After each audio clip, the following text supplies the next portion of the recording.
ব্যাটে আত্মবিশ্বাস পেয়েছিলেন লিটন, জানালেন নিজেই।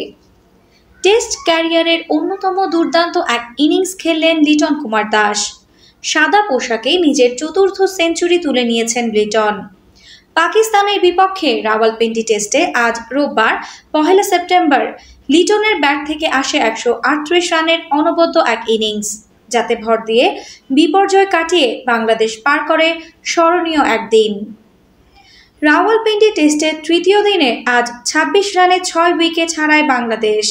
সেখান থেকে মেহেদী হাসান মিরাজকে সঙ্গে নিয়ে সপ্তম উইকেটে 165 রানের জুটি গড়েন লিটন। মিরাজের ব্যাট থেকে আসে 78 রান, তাতে বাংলাদেশ পায় 262 রানের সংগ্রহ। দিনের শুরুতে যাদের চোখ রাঙাচ্ছিল ফলো অন, তারাই শেষ বিকেলে সুবিধাজনক স্থানে। দুর্দান্ত এই ইনিংস ও বাংলাদেশের ঘুরে দাঁড়ানোর পেছনে মিরাজের অবদান বেশি বলে মনে করেন লিটন।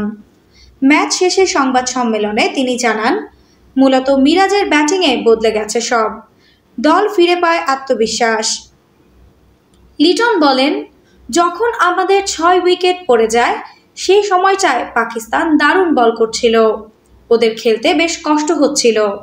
তখন মিরাজকে বলছিলাম দেখে শুনে খেলতে হবে, আমি লম্বা কোনো পরিকল্পনা করে এগোইনি। তবে পাকিস্তানি বোলারদের মিরাজ কয়েকটি বাউন্ডারি মারে, তার সেসব 4 বেশ দ্রুত এসেছিল, তখনই আত্মবিশ্বাস ফিরে আসে। আফসানা নওরিন, বাংলা স্পোর্টস।